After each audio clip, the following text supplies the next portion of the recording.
Begal makin meresahkan, masuk ke warung kelontong kemudian ancam pemilik toko pakai ketapel.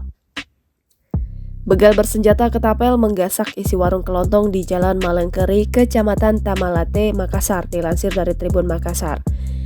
Hal itu diketahui dalam unggahan Instagram Terang Media pada Rabu 27 Juli 2022.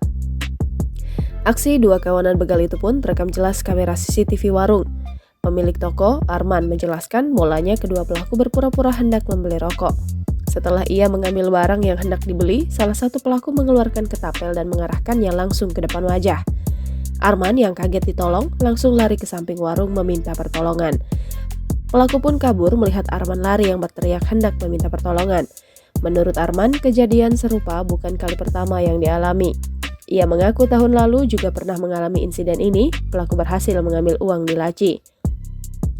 Kasus itu pun kini telah dilaporkan ke Polsek Tamalate, Makassar. Arman berharap para pelaku ditangkap agar tidak berulah lagi di tempat lainnya.